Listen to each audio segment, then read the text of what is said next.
Hello साथियों, स्वागत है आपके अपने यूट्यूब चैनल ए क्लासेस में। आज मैं आपके लिए लेकर आया हूँ यूपी कांस्टेबल के लिए क्लास हिंदी की, जो कि आपके लिए बहुत ही इम्पोर्टेंट होने वाला है।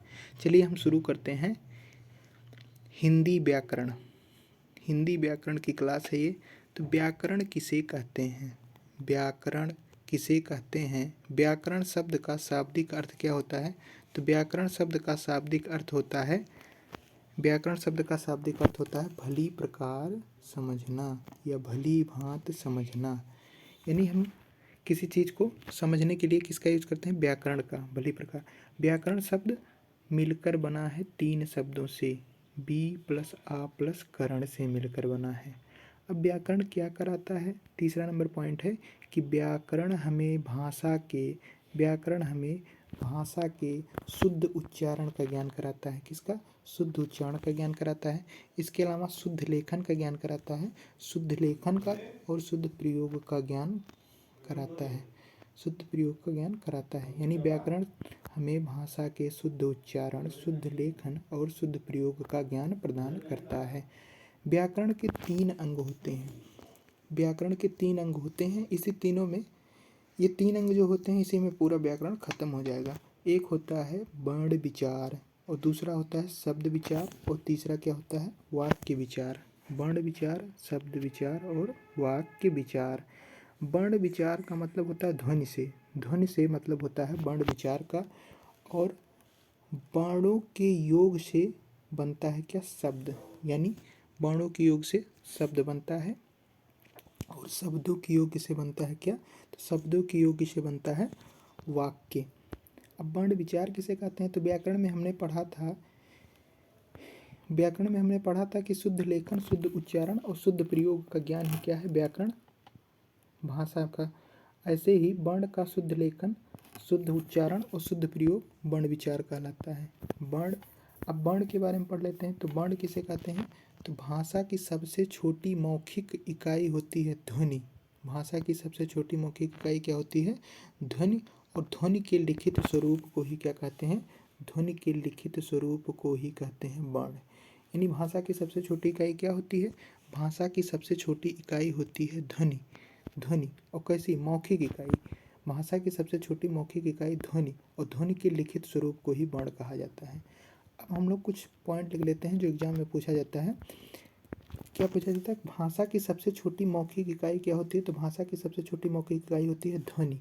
अगर पूछा जाए कि भाषा की सबसे छोटी लिखित इकाई क्या होती है? तो लिखित इकाई होती है भाषा की सबसे छोटी वर्ण।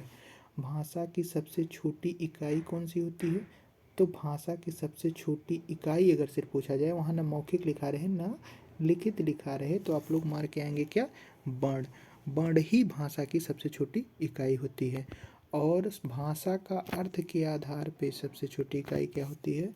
तो अर्थ के आधार पे भाषा की सबसे छोटी इकाई होती है शब्द। क्योंकि वर्ण का कोई अर्थ तो होता नहीं है, शब्द का ही अर्थ होता है। इसीलिए भाषा की सबसे छोटी इकाई अर्थ के आधार पे क्या होता है? शब्द। और भाव या भावार्थ के आधार पे भाषा की सबसे छोटी इकाई क्या होती है?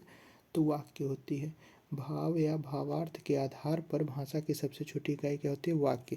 क्योंकि वर्ण का तो भावार्थ होता नहीं है, वर्ण का अर्थ ही नहीं होता है, तो भावार्थ क्या होगा? और शब्द का अर्थ होता है लेकिन भावार्थ नहीं होता है। भावार्थ सिर्फ होता है किसका? वाक्य का। सिर्फ वाक्य का ही भावार्थ होता है। इसलिए भाव या भावार्थ के आधार पर भाषा की सबसे छोटी इकाई होती है वाक्य।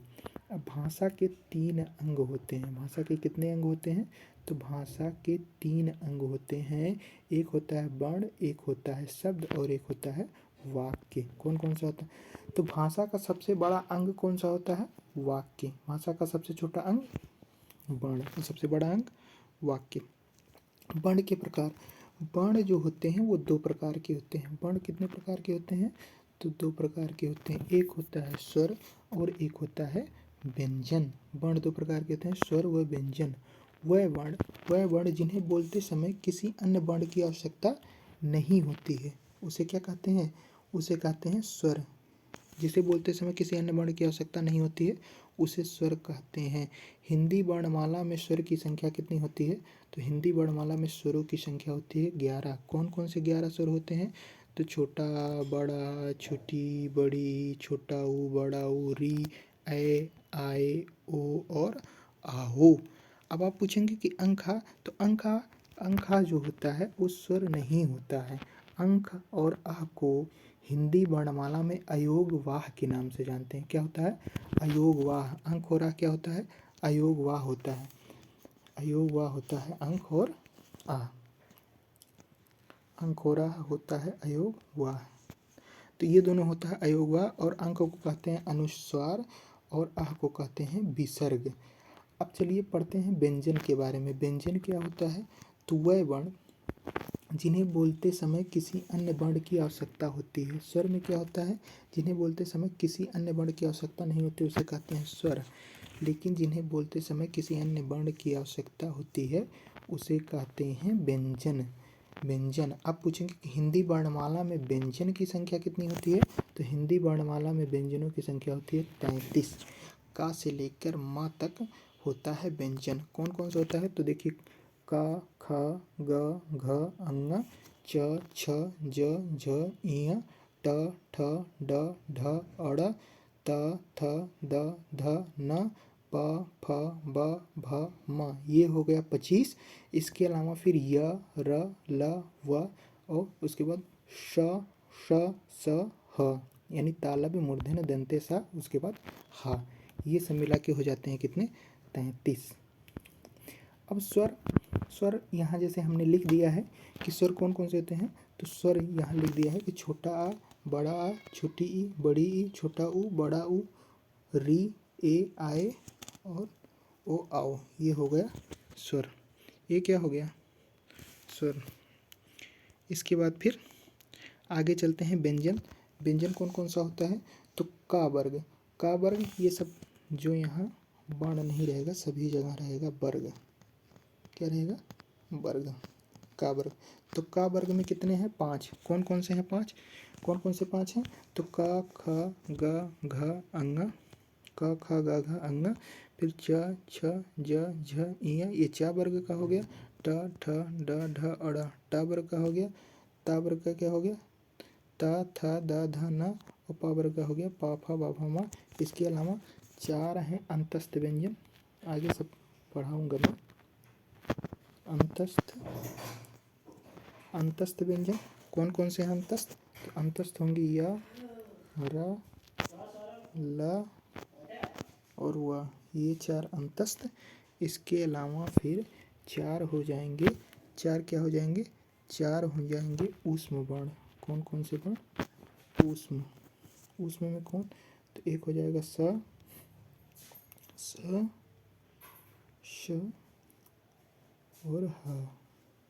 ये तो एक, ये 5 5 10 5 15 5 20 5 25 25 4 29 4 33, ये हो गए आपके व्यंजन। अब पढ़ते हैं हम स्वरों के प्रकार। किसके बारे में पढ़ने जा रहे हैं?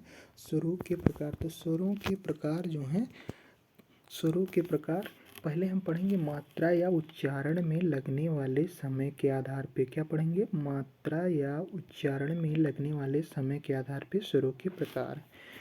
तो इसके आधार के मतलब मात्रा या उच्चारण में लगने वाले समय के आधार पे स्वर कितने प्रकार के होते हैं भैया? तो 3 प्रकार के होते हैं। कितने प्रकार के होते हैं? 3 प्रकार के होते हैं। 3 प्रकार के होते हैं। 3 प्रकार के होते हैं। तो चलिए, मात्रा उच्चारण में लगने वाले समय के आधार पे स्वर कितने प्रकार के होते हैं? तो 3 प्रकार के होते हैं स्वर। कितने प्रकार के होते हैं? 3 प्रकार के। पहला होता है ह्रस्व स्वर। पहला कौन सा होता है? ह्रस्व स्वर। ह्रस्व स्वर। दूसरा होता है दीर्घ स्वर और तीसरा होता है प्लुत स्वर। ह्रस्व स्वर को ही लघु स्वर कहते हैं। ह्रस्व स्वर को ही छोटा स्वर कह देते हैं। ह्रस्व स्वर को एक मात्रिक स्वर कह देते हैं और इसी को मूल स्वर भी कह देते हैं। और दीर्घ स्वर जो होता है, दीर्घ स्वर को गुरु स्वर कहते हैं। दीर्घ स्वर को ही बड़ा स्वर कह देते हैं। दीर्घ स्वर को द्विमात्रिक या इसी को संधि स्वर भी कह देते हैं, क्योंकि संधि में दीर्घ स्वर ही यूज होता है। इसीलिए क्या कह देते हैं इसको? इसी संधि स्वर भी कह देते हैं दीर्घ स्वर को। और प्लुत स्वर तीसरा होता है। तो ह्रस्व स्वर के बारे में हम लोग पढ़ लेते हैं। ह्रस्व स्वर क्या होता है? ह्रस्व स्वर वह स्वर जिनकी एक मात्रा मानी जाती है।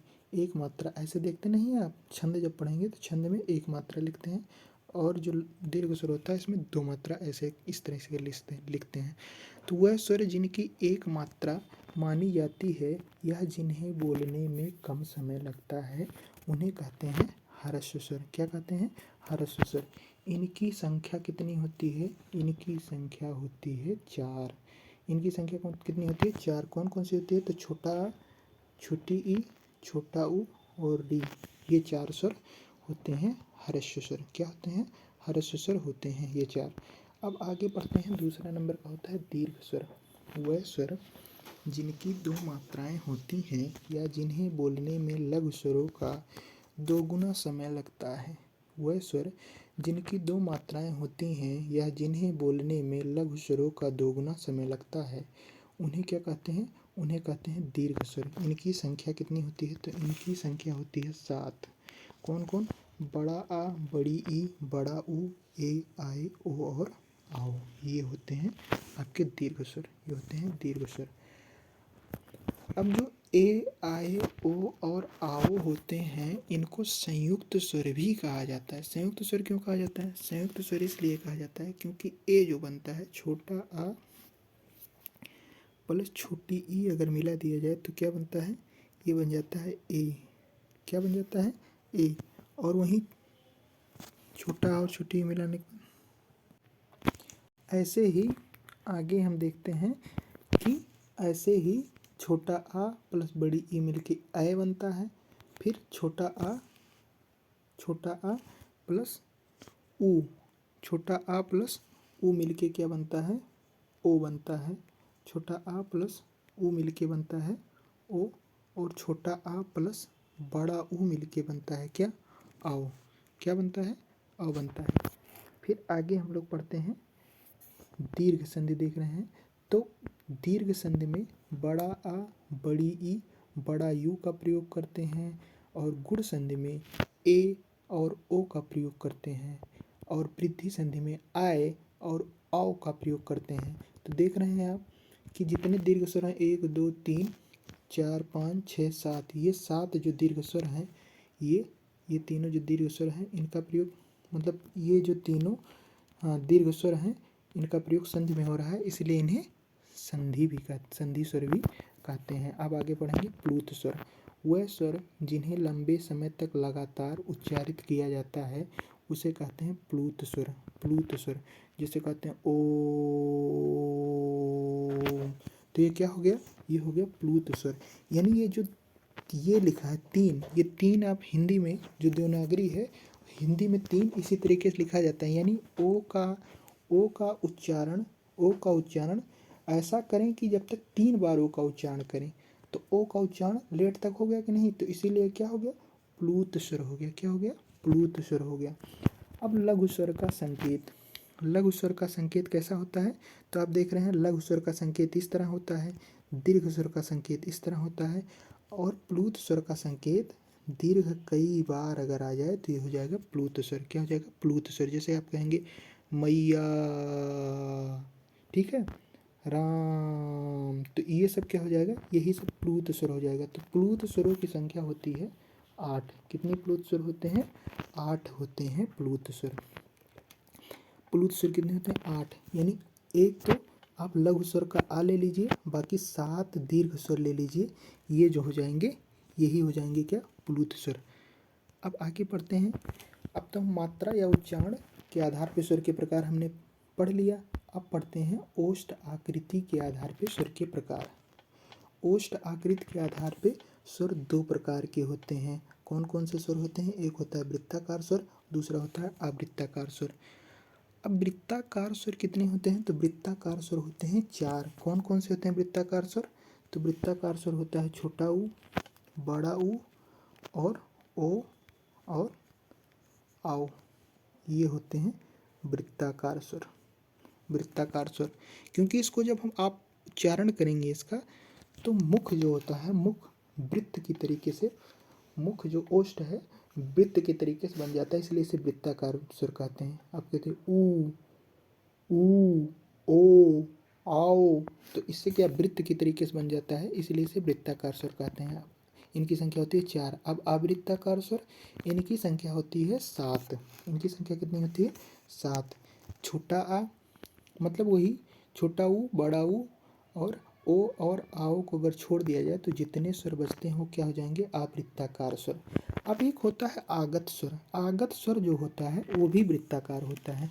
ये जो है ऐसे करके इस पे अगर ये अर्धचंद्र बिंदु लगा देंगे तो यही हो जाएगा आगत स्वर। आगत स्वर इसे क्यों कहते हैं? क्योंकि जो संस्कृत से जो स्वर आए हैं उन्हें कहते हैं मूल स्वर, यानी ये संस्कृत से नहीं आया है, ये संस्कृत से नहीं आया है। बाकी जो 11 स्वर हैं वो आए हैं संस्कृत से, और ये आया है अंग्रेजी भाषा से। क्योंकि अंग्रेजी भाषा में जब हम लिखते हैं हॉस्पिटल तो उसके ऊपर ये लग जाता है, इसीलिए ये अंग्रेजी भाषा से आया है, इसलिए इसे आगत स्वर कहते हैं। जैसे हॉस्पिटल आपको लिखना होता है तो ऐसे आप लिखते हैं कि नहीं, तो ये इसीलिए ये क्या हो जाएगा? ये आगत स्वर हो जाएगा। आगत स्वर भी कह सकते हैं, मेहमान स्वर भी कहते हैं, ऐसे गृहीत स्वर या विदेशी स्वर कहते हैं। विदेशी स्वर इसलिए कहते हैं क्योंकि ये विदेशी भाषा यानी अंग्रेजी भाषा से आया है। गृहीत स्वर इसलिए इसे कहते हैं क्योंकि हमने इसे क्या किया है, हमने इसे हिंदी भाषा में दूसरे भाषा से ग्रहण किया है, इसलिए इसे गृहीत स्वर भी कह देते हैं। मेहमान स्वर इसलिए कहते हैं क्योंकि दूसरी भाषा से आया है, और आगत स्वर कहते हैं क्योंकि दूसरी भाषा से आया है। और बाकी जो स्वर हैं 11 वो संस्कृत से आए हैं। संस्कृत के जो पाणिनि के सूत्र जो हैं महेश्वर सूत्र, उससे सभी स्वर आए हैं। बाकी ये जो आगत स्वर है ये अंग्रेजी भाषा से आया है। और जो आगत स्वर होता है ये भी क्या होता है, तो ये भी जो होता है ये भी वृत्ताकार स्वर होता है। अब जीव की क्रियाशीलता के आधार पे, तो जीव की क्रियाशीलता के आधार पे अब हम स्वरों के प्रकार देखने जा रहे हैं। तो जीव की क्रियाशीलता के आधार पे स्वर होते हैं 3 प्रकार के। कौन कौन से स्वर होते हैं जीव की क्रियाशीलता के आधार पे? तो जीव की क्रियाशीलता के आधार पे अग्र स्वर होता है, पश्च स्वर होता है, और एक होता है मध्य स्वर। अब इसको याद करने के लिए आप क्या करेंगे, इसको याद करने के लिए आप जो है मध्य स्वर एक याद कर लीजिए। मध्य स्वर होता है छोटा है। बाकी जो पश्च स्वर होता है जो 3 के आकार का होता है, जितने भी हैं ये जो 3 के आकार से बनते हैं, जैसे बड़ा आ तो इसमें भी ऐसे बन रहा है कि नहीं, छोटा ऊ, बड़ा ऊ, ओ और आओ, ये सभी 3 के आकार के बन रहे हैं, तो ये सभी क्या हो जाएंगे? पश्च स्वर। बाकी छोटा मध्य स्वर और बाकी जो बचे वो हो जाएगा अग्र स्वर। यानी क्या हो जाएगा?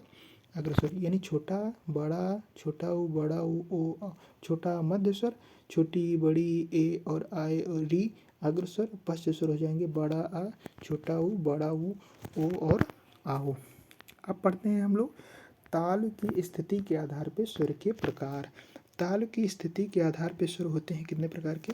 तो 4 प्रकार के होते हैं। ताल की स्थिति के आधार पे स्वर कितने प्रकार के होते हैं? 4 प्रकार के। कौन कौन से स्वर होते हैं ताल स्थिति के आधार पे? तो होता है एक समृत स्वर, एक होता है अर्ध समृत, विवृत, और होता है अर्ध विवृत।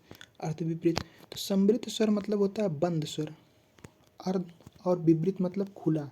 समृत मतलब होता है बंद और विवृत मतलब खुला। इसको याद करने के लिए आप क्या करेंगे, तो इसको याद करने के लिए आप यहाँ से शुरू करेंगे, यहाँ से। तो पहले ले जाएंगे, ऐसे लिख लेंगे समृत स्वर, पहले लिख लेंगे समृत, फिर अर्ध समृत, फिर लिख लेंगे विवृत, फिर लिख लेंगे अर्ध विवृत। उसके बाद सबसे नीचे चले जाएंगे, यहाँ लिख देंगे छोटा, फिर उसके ऊपर जाएंगे बड़ा, फिर छोटी ई, बड़ी ई, छोटा ऊ, बड़ा ऊ, री, फिर यहाँ ए आए और ओ आओ। ऐसे करके आप याद कर लेंगे इसको।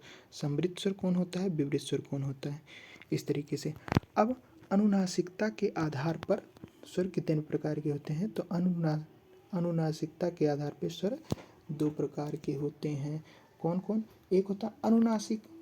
तो अनुनासिक स्वर जो होता है यानी अनुनासिक सहित, अनुनासिक मतलब होता है क्या, तो अनुनासिक जो होता है, अनुनासिक मतलब होता है अंग, ठीक है।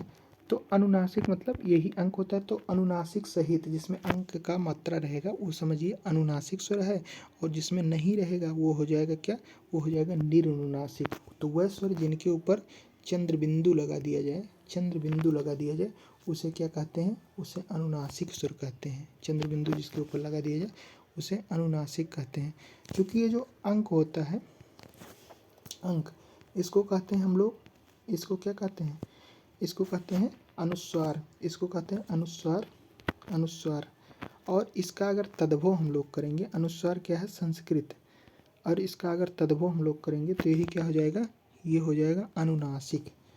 तो जो अंक का मात्रा है उसका तद्भव हो जाएगा चांद बिंदी। तो वह स्वर जिनके ऊपर चंद्र बिंदु लगा दिया जाए उसे अनुनासिक स्वर कहते हैं। तो देखिए छोटा बड़ा छोटी बड़ी छोटा ऊ बड़ा ऊ री ए आए ओ आओ, अगर ऐसे लिख दिया जाए सिंपल तो हो जाएगा निरनुनासिक, और अगर इसके ऊपर चांद बिंदी लगा दिया जाए तो ये हो जाएगा अनुनासिक स्वर। अब पढ़ते हैं हम लोग जाति के आधार पे स्वर के प्रकार। तो जाति के आधार पे स्वर कितने होते हैं, तो जाति के आधार पे स्वर होते हैं भैया, जाति के आधार पे स्वर कितने होते हैं, दो होते हैं, एक होता है सजातीय और दूसरा होता है विजातीय। तो सजातीय कौन होता है, विजातीय कौन होता है, तो समान जाति का स्वर सजातीय होता है, समान जाति का स्वर सजातीय होता है। छोटा आ बड़ा आ ये समान जाति का है, छोटी ई बड़ी ये भी समान जाति का, छोटा ऊ बड़ा ऊ ये भी समान जाति का है। तो इन तीनों जोड़े को अगर छोड़ दिया जाए तो बाकी जो भी चौथा जोड़ा बचेगा, इन तीनों जोड़ों के अलावा जो भी चौथा युग्म आप बनाएंगे वो हो जाएगा विजातीय। जैसे छोटा छोटी ई का अगर युग्म बना लिए, छोटा छोटा ऊ का युग्म बना लिए तो ये सब हो जाएगा विजातीय। अब चलते हैं हम लोग व्यंजन के प्रकार, व्यंजन के प्रकार पढ़ने चलते हैं। तो अध्ययन की सरलता हेतु, अध्ययन की सरलता हेतु व्यंजन के प्रकार। तो अध्ययन की सरलता है तो तीन प्रकार के व्यंजन होते हैं। एक होता है स्पर्शी व्यंजन, स्पर्शी व्यंजन या वर्गीय व्यंजन भी उसको कहते हैं। दूसरा कौन सा होता है अंतस्थ व्यंजन, और तीसरा कौन सा होता है ऊष्म व्यंजन। तो स्पर्शी या वर्गीय व्यंजन कौन सा होता है, तो स्पर्शी या वर्गीय व्यंजन, तो आप का वर्ग ले लीजिए, कौन सा का वर्ग, चा वर्ग, टा वर्ग, ता वर्ग, पा वर्ग। कौन कौन सा, का वर्ग, चा वर्ग, टा वर्ग, ता वर्ग, पा वर्ग। यानी का वर्ग का मतलब का खा गा घा ङा, चा वर्ग का मतलब चा छा जा झैया, टा ठा डा ढा आड़ा, ता था दा धा ना, पा फा बा भा मा। ये सब हो जाएंगे 25 जो होते हैं, ये हो जाएंगे स्पर्शी या वर्गीय व्यंजन। अंतस्थ व्यंजन जो होते हैं उनकी संख्या होती है 4, यारा लावा। ऊष्म व्यंजन उनकी संख्या भी होती है 4, कौन कौन, स स स हा, यानी ये तालव्य सा, तालव्य सा, मूर्धन्य सा, दंते सा और हा, ये हो जाएंगे ऊष्म व्यंजन। तो अध्ययन की सरलता हो तो ये हो गए व्यंजन के प्रकार। अब आगे पढ़ते हैं दूसरा, दूसरा होता है घोष या कंपन या गूंज के आधार पे। घोष या कंपन या गूंज के आधार पे कितने प्रकार के होते हैं व्यंजन, तो घोष या कंपन या गूंज के आधार पे दो व्यंजन होते हैं। एक होता है अघोष और दूसरा कौन होता है सघोष। सघोष कहें चाहे घोष कह दें इसको। तो अघोष का मतलब क्या होता है, आ प्लस घोष, घोष का मतलब होता है कंपन, कंपन। तो आ मतलब जहाँ जहाँ आ वहाँ वहाँ नहीं लगेगा, तो आ मतलब नहीं और घोष मतलब कंपन, यानी जिसको बोलने पर कंपन नहीं रहता है वो हो जाएगा अघोष। और सा मतलब सहित और घोष मतलब कंपन, जिसे बोलने पर कंपन रहता है कंपन सहित वो क्या हो जाएगा सघोष। अब अघोष और सघोष क्या होता है, तो पहले प्रत्येक वर्ग का पहला व दूसरा वर्ण ले लीजिए, प्रत्येक वर्ग का पहला व दूसरा वर्ण ले लीजिए। तो प्रत्येक वर्ग का पहला और दूसरा वर्ण कौन कौन सा, तो जैसे का वर्ग का पहला दूसरा क्या हो जाएगा, का और खा हो जाएगा। ऐसे ही चा वर्ग का क्या हो जाएगा, चा और छा हो जाएगा, चा और छा हो जाएगा। इसके अलावा फिर चा वर्ग के बाद अब देखिए चा वर्ग का हो गया चा छा, और ऐसे टा वर्ग का क्या हो जाएगा, टा वर्ग का हो जाएगा टा और ठा, ठीक है। और ता वर्ग का हो जाएगा ता और था, और पा वर्ग का हो जाएगा पा और फा। और इसके अलावा जो तालव्य सा है, जो तालव्य सा है, मूर्धन्य सा और दंते सा, तीनों, तो यानी दो दो हो गए सभी वर्ग के, तो कितने हो गए 10, और तालव्य मूर्धन्य और दंते सा मिलाकर कितना हो गया 13 वर्ण। 13 वर्ण ये क्या हो गए अघोष। और सघोष क्या हो जाएंगे, तो सघोष तीसरा चौथा पांचवा वर्ण, सभी वर्ग के क्या हो जाएंगे, सभी वर्ग के तीसरे चौथे और पांचवे वर्ण। तो जैसे का वर्ग का क्या हो जाएगा, गा घा और अंगा, क्या हो जाएगा गा घा अंगा। ऐसे क्या हो जाएगा जा, चा वर्ग का जा झ या, ऐसे डा ढा आड़ा, ऐसे द ध ना और बा भा मा। ये सब हो जाएंगे 3 × 15 वर्ण ये, और बाकी य र ल व ह ये हो जाएंगे। तो ये हो जाएंगे 3 × 15, 15 5 20। इसके अलावा सभी स्वर कितने हैं तो 11। तो कुल मिला के 31 वर्ण होते हैं। क्या? तो 31 वर्ण होते हैं सघोष वर्ण। अब प्राण वायु या मुंह से निकलने वाली वायु के आधार पे, प्राण वायु या मुंह से निकलने वाली वायु के आधार पे 2 प्रकार के वर्ण होते हैं। कौन कौन से होते हैं? एक होता है अल्प प्राण और दूसरा होता है महाप्राण। अल्प प्राण, महाप्राण। तो इसको याद करने के लिए बहुत आसान तरीका है कि पहला, तीसरा और पांचवा प्रत्येक वर्ग का। अघोष में क्या था? अघोष और सघोष में, तो अघोष में था प्रत्येक वर्ग का पहला और दूसरा। प्रत्येक वर्ग का पहला और दूसरा क्या था? अघोष। और तीसरा, चौथा, पांचवा था सघोष। लेकिन अल्प प्राण में क्या रहेगा? प्रत्येक वर्ग का पहला, तीसरा, पांचवा। जैसे का है तो का बोल रहे हैं तो प्राण वायु यानी मुंह से निकलने वाली वायु कैसी रही? तो हल्की निकल रही है, तो क्या हो जाएगा? अल्प प्राण। लेकिन बोलेंगे खा तो ज़्यादा हवा निकल रही है मुंह से, तो हो जाएगा महाप्राण। तो का अल्प प्राण है और का महाप्राण क्या है? खा। ऐसे गा अल्प प्राण है, गा का महाप्राण क्या है? घा। ठीक है। और अंगा भी अल्प प्राण है, यानी पहला, तीसरा और पांचवा ये तीनों हैं अल्प प्राण। और दूसरा और चौथा यानी प्रत्येक वर्ग का दूसरा और चौथा क्या है? ये है महाप्राण। और इसके अलावा अंतस्थ वर्ण, अंतस्थ वर्ण का मतलब य, र, ल और व। य, र, ल, व ये भी क्या है? तो ये भी अल्प प्राण है। इसके अलावा सभी 11 स्वर जो हैं ये भी अल्प प्राण है। और महाप्राण, महाप्राण क्या है? तो प्रत्येक वर्ग का दूसरा और चौथा। दूसरे और चौथे के अलावा क्या है? ऊष्म वर्ण। ऊष्म वर्ण में कौन? ये है तालव्य सा, ये है मूर्धन्य सा, ये है दंते सा और ये है हा। यही चारों होते हैं ऊष्म वर्ण। तो ये ऊष्म वर्ण क्या होते हैं? ऊष्म वर्ण भी क्या होते हैं? महाप्राण होते हैं, महाप्राण होते हैं। तो सघोष, अघोष और अल्प प्राण, महाप्राण। क्वेश्चन पूछता है कि कौन अल्प प्राण है, कौन महाप्राण है, कौन सघोष है और कौन अघोष है। तो अघोष क्या होगा? तो अघोष जो होगा, अघोष होगा प्रत्येक वर्ग का पहला व दूसरा और सा तीनों सा। और सघोष क्या होगा? प्रत्येक वर्ग का तीसरा, चौथा, पांचवा वर्ण। इसके अलावा या, रा, ला, वा, हा। इसके अलावा सभी स्वर भी क्या हैं? सघोष हैं। और प्राण वायु या मुंह से निकलनी वायु के आधार पे तो अल्प प्राण, महाप्राण। तो अल्प प्राण पहला, तीसरा, पांचवा यानी का अल्प प्राण तो खा महाप्राण, ग अल्प प्राण तो घ महाप्राण, अंग अल्प प्राण। इसके अलावा अंतस्थ वर्ण भी अल्प प्राण और सभी स्वर भी अल्प प्राण होते हैं। और महाप्राण कौन होता है? ऊष्म वर्ण और दूसरा और चौथा वर्ण प्रत्येक वर्ग का। अब उच्चारण के आधार पे, उच्चारण के आधार पे, उच्चारण के आधार पे व्यंजन जो होते हैं तो देख लीजिए। उच्चारण के आधार पे व्यंजन के प्रकार तो 8 प्रकार के होते हैं, 8 प्रकार के होते हैं। पहला कौन सा होता है? तो पहला होता है स्पर्शी। पहला क्या होता है? स्पर्शी, स्पर्शी। और दूसरा होता है संघर्षी, तीसरा होता है स्पर्श संघर्षी, चौथा होता है नासिक, पांचवा होता है संघर्षहीन, छठवां होता है प्रकंपित, सातवां होता है पार्श्विक। इतना पढ़ लेते हैं पहले। तो चलते हैं स्पर्शी व्यंजन। यानी स्पर्शी किसे कहते हैं? तो स्पर्शी जो होता है, स्पर्शी, वैसे तो स्पर्शी आपको मैंने बता दिया पहले ऊपर। तो वो स्पर्शी जो होता है या वर्गीय व्यंजन वो होता है का से लेकर मा तक कुल 25 होते हैं। यानी का वर्ग, चा वर्ग, टा वर्ग, ता वर्ग, पा वर्ग, ये 25 होते हैं। लेकिन कभी कभी अलग से स्पर्शी पूछेगा तो स्पर्शी में ये अलग आते हैं उच्चारण के आधार पे। यह स्पर्शी का मतलब इसमें चा वर्ग छोड़ दिया जाता है। यानी का, टा, ता, पा वर्ग के, यानी का, टा, ता, पा वर्ग के सिर्फ कौन कौन से आते हैं? 4 वर्ण आते हैं। तो ये हो गया स्पर्शी। और संघर्षी का मतलब, संघर्षी में तीनों सा आते हैं और इसके अलावा हा आता है। यानी अंतस्थ व्यंजन जो होता है, सॉरी ऊष्म व्यंजन जो होता है वो होता है क्या? संघर्षी। क्योंकि इसको बोलने में ज़्यादा संघर्ष करना पड़ता है। ठीक है, इसीलिए क्या हो, ये संघर्षी हो गया। अब स्पर्शी संघर्षी, स्पर्शी संघर्षी तो चा वर्ग के प्रारंभ के 4 वर्ण, यानी कौन कौन से हो गए?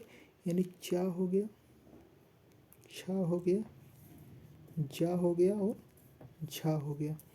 यानी स्पर्शी में का टा ता पा, यानी का स्पर्शी में आता है का खा गा घा, टा बर का टा ठा डा ढा, ता बर का ता था दा धा और पा बर का पा फा बा भा।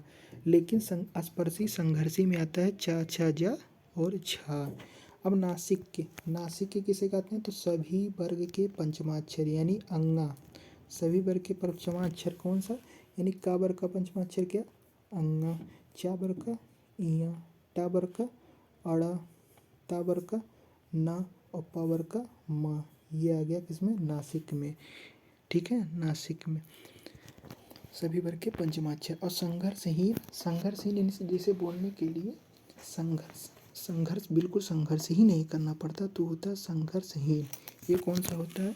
एक होता है या और कौन होता है? वा होता है। या और वा होता है। या और वा को अर्धस्वर भी कहते हैं। या और वा को अर्धस्वर भी कहते हैं। अब नेक्स्ट पढ़ते हैं हम प्रकंपित। प्रकंपित होता है रा, क्योंकि रा को बोलते हैं तो कंपन उत्पन्न होता है। बोलिए रा। ठीक है, इसे ही लुंठित वर्ण भी कहते हैं, क्योंकि जीभ आपकी जो है मुड़ जाती है, इसीलिए इसे लुंठित वर्ण भी कहते हैं। तो संघर्षहीन या अर्धस्वर कहते हैं या वा को, प्रकंपित कहते हैं रा को। अब बोलते हैं पार्श्विक। पार्श्विक जो होता है, पार्श्विक किसे कहते हैं? तो पार्श्विक जो होता है ला को कहते हैं। ला को क्या कहते हैं? ला को पार्श्विक व्यंजन कहते हैं। और नेक्स्ट होता है अड़ा ओढ़ा।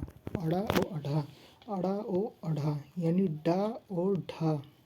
ये क्या है? ये है टा वर्ग का तीसरा और चौथा, लेकिन अगर इसके नीचे बिंदी लगा दें तो क्या हो जाएगा भैया? ये हो जाएगा ताड़न जाति। क्या हो जाएगा? ताड़न जाति। इसी को ताड़न जाति को ही उच्छिप्त भी कहते हैं।